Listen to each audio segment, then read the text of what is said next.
अस्सलाम वालेकुम नाजरीन, आज की इस वीडियो में 3-4 अहम मौज़ूआत के मुख्तलिफ पहलुओं का जायज़ा लेने की कोशिश करेंगे।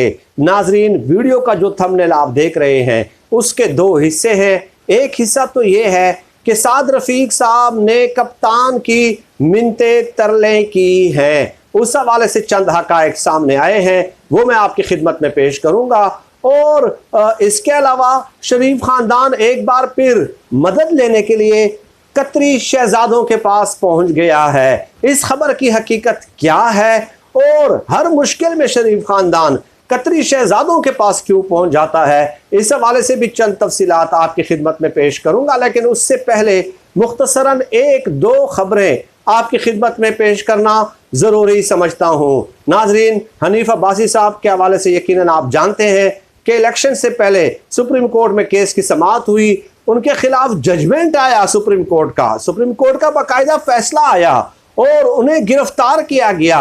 अब खबर नाजरीन ये है कि हनीफ अब्बासी साहब को शहबाज शरीफ साहब ने, वज़ीर आज़म, मौजूदा जो वज़ीर आज़म हैं, उन्होंने जो है अपना मुआविन ख़ुसूसी मुकर्रर कर दिया है और ये जो ओहदा है ये वफाकी वज़ीर के एक्विवेलेंट होगा, वफाकी वज़ीर के बराबर होगा। तमाम तर वो मराआत उन्हें हासिल होंगी जो एक वफाकी वज़ीर को हासिल होती हैं। सुप्रीम कोर्ट के फैसले के बावजूद ये हालात आ गए हैं कि ऐसे लोगों को अब वफाकी वज़ीर बनाया जाएगा। और फिर लोग कहते हैं कि आप तनकीद भी न करें। भाई, हम तो दलील के साथ, एक मंतक के साथ, दलील के साथ जो है हम तनकीद करते हैं। ये चीज़ें पाकिस्तान की तरक्की में हमेशा से रुकावट रही हैं और रहेंगी। अब नाजरीन आ जाते हैं जो वीडियो का थंबनेल आप देख रहे हैं। नाजरीन, हमजा शहबाज साहब आज जो हैं वो कतर रवाना हो गए हैं। अब यहाँ पे चंद मंतकी सवालात उठते हैं कि कतर क्यों गए हैं। सवाल ये है ना, क्या वो वज़ीर आज़म है? क्या ये उनका ऑफिशियल विजिट है? किस कैपेसिटी में गए हैं? और हर मुश्किल वक्त में ये कतर का दरवाज़ा क्यों खटखटाते हैं? कतर में आखिर ऐसा क्या है? या तो ये होता ना कि अमेरिका जाते, बरतानिया जाते, चले हम भी कह देते कि मदद लेने जा रहे हैं, इमदाद देने जा रहे हैं, क्योंकि तमाम तर जो बैनुल अक़वामी मुआशी इदारे हैं वो अमेरिका के जो ना मातहत हैं। डेफिनेटली इसमें तो कोई शक नहीं है कि वो उनके इन्फ्लुएंस में है। तो कतर में आखिर ऐसा क्या है? ये चीज़ आप खुद गौर किया करें कि हर मुश्किल वक्त होता है, कतर का विज़िट कर लेते हैं। तो जनाब, उसकी खबर ये है कि देखें, कतर में सैफुर रहमान, जो जिनको कहा जाता था अपने दौर में एहतसाबुर रहमान, वो मौजूद हैं। और हाल ही में आपने देखा कि मरियम नवाज़ का जो बेटा है जुनैद सफदर, उनकी शादी हुई है सैफुर रहमान की साहबजादी बेटी के साथ और बड़ी तकरीब मुनक़िद की गई। तो इनकी रिश्तेदारी भी हो गई। एक तो सैफुर रहमान ने नवाज शरीफ के कहने पे किस तरह जना एहतसाब का ड्रामा रचाया, इंतकाम लिया, सियासी इंतकाम लिया, सैफुर रहमान के कंधों पे बंदूक रख के चलाई। अब नाज़रीन ये है कि सैफुर रहमान जो है वो सेटल्ड हो चुके हैं मुस्तकिल तौर पे कतर में और वहाँ की शहरियत उन्हें हासिल है। और चूँकि अरबपति हैं, बहुत बड़े बिजनेसमैन हैं, तो वहाँ पे जो कतरी शहजादे हैं, जो कतरी ख़ानदान है, उनके साथ सैफुर रहमान के बहुत ज़्यादा ताल्लुकात हैं। चुनाचे उन्हीं ताल्लुकात को इस्तेमाल करते हुए हमजा शहबाज और शरीफ ख़ानदान एक बार फिर कतरी शहजादों तक पहुँचेगा। और क्यों पहुँचेगा? देखिए, पाकिस्तान में हमेशा, पाकिस्तान की सियासी तारीख़ आप याद रखें कि बहुत सारे गैर मुल्की मुदाखलतें होती रही हैं और दरे पर्दा होती रही हैं। ये आप किताबें पढ़ सकते हैं और मैं आपको दर्जनों किताबों का हवाला दे सकता हूँ। तो कतरी शहजादों को या कतरी ख़ानदान को इमरान खान साहब के लिए जो है ना इस्तेमाल किया जाएगा एक ज़रिए के तौर पे, एक प्रेशराइजिंग टूल के तौर पे, ताकि इमरान खान साहब से वो रब्ता करके उन्हें जो है कुछ ठंडा करने की कोशिश करें। और शरीफ ख़ानदान को अंदाज़ा हो चुका है कि इमरान खान साहब इज़ अनस्टॉपेबल नाउ, वो अब अनस्टॉपेबल हो चुके हैं और उनकी जो मकबूलियत है वो 50% बढ़ चुकी है जब से वो इक़्तिदार से निकाले गए हैं। चुनाचे यही एक खबर की हकीकत है कि सैफुर रहमान के ज़रिए कतरी ख़ानदान से रब्ता करके इमरान खान साहब के ख़िलाफ़ जो ना, या इमरान खान साहब को कन्विंस करने की कोशिश की जाएगी। देखिए, दूसरे मुल्क के सरबराहान, जैसे कि मैंने कहा कि हमेशा मुदाखलत होती रही है, तो उसकी तफसील जो है किसी और वीडियो में मैं आपको बता दूंगा। सर दस्त जो है इस खबर के हवाले से मेरे ख्याल में इस कदर तफसीलात बताना ज़रूरी था। तो ये कामयाबी है इमरान खान साहब की। अब तीसरी जो खबर है जो थंबनेल में आप देख रहे हैं कि साद रफ़ीक ने कप्तान की मिन्नतें तरले की।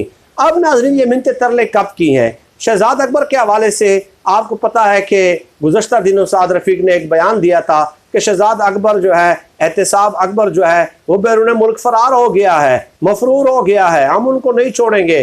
तो उसके बाद जो है शहजाद अकबर साहब ने रद्द अमल दिया और कहा कि भाई मैं पाकिस्तान के अंदर मौजूद हूँ और कहीं भी मैं जो है ना भागा नहीं हूँ। और उसके बाद फिर शहजाद अकबर ने एक बड़ा इंकशाफ किया, और वह इंकशाफ ये कि जब साद रफ़ीक और नून लीग के लोगों पे केसेस बन रहे थे तो साद रफ़ीक ने बाकायदा इमरान खान साहब की मिन्नतें तरले की थी। और शहजाद अकबर कहते हैं कि मौज़म अली जो है वो इस बात के गवाह हैं, और मौज़म अली से इस बात के मुतालिक जो है आप गवाही ले सकते हैं कि किस तरह ये जो शख्स है इसने इमरान खान साहब की मिन्नतें तरले की और कहा कि मुझे जो है ना जेल मत भेजें, मुझे मच्छर काटेंगे। मतलब यही था, ये अल्फाज तो अदा नहीं किए लेकिन मतलब बहरहाल यही था। और इसके अलावा एक और भी इंकशाफ शहजाद अकबर ने किया कि मॉडल टाउन का जब वाक़या हुआ था और FIR दर्ज हुई थी तो साद रफ़ीक ने जो है वो अप्रोच किया था ताहिरुल कादरी को और कहा था कि मेहरबानी करें मेरा नाम FIR से निकलवा दें, मैं इन चीज़ों में नहीं हूँ। यानी उस वक्त उन्होंने शरीफ ख़ानदान से ख़ुद को अलग कर लिया था, ठीक है, डिस्टेंस कर लिया था, लेकिन उनका नाम बहरहाल FIR में फिर भी शामिल था। फिर आगे चल के जो है उसने कहा है, शहजाद अकबर साहब ने ये कहा कि साद रफ़ीक अगर तुम में जुर्रत है, हिम्मत है तो नाम लो उसका कि किसने आपको जेल भिजवाया है। यानी यहाँ पे शहजाद अकबर ने इशारा दे दिया कि ये इमरान खान साहब के कहने पे जेल आप नहीं जाते रहे, बल्कि कुछ हल्के हैं उनके कहने पे जो है ना आप जेल जाते रहे हैं और आपके ऊपर केसेस बनते रहे हैं। शहजाद अकबर साहब के इस बयान का साफ साफ मतलब यही निकलता है, इसके अलावा कोई और मतलब इसका नहीं निकलता है। तो ये एक हकीकत है। अब आप बताइए कि बाहर लोहे के चन्ने बनते हैं ये लोग और अंदरूनी खाना ये इमरान खान साहब से मिन्नतें करते रहे हैं, लेकिन शहजाद अकबर साहब ने यह भी बता दिया कि ये जो केसेस थे वो इमरान खान साहब के कहने पे नहीं बनते रहे हैं। यानी कि ख़ासकर साद रफ़ीक के केस में तो बहरहाल उन्होंने ये गवाही ज़रूर दे दी है जो है क्या नाम है शहजाद अकबर साहब ने। इसके अलावा नाज़रीन बहुत सारी खबरें और भी हैं जो कि आपको मैं इंशाअल्लाह ताला आने वाले वीडियोज़ में इस हवाले से अपडेट करता रहूँगा। इमरान खान साहब जो है उन्होंने ईद के पहले रोज़ और आज दूसरे रोज़ जो है पार्टी का इजलास बुलाया है।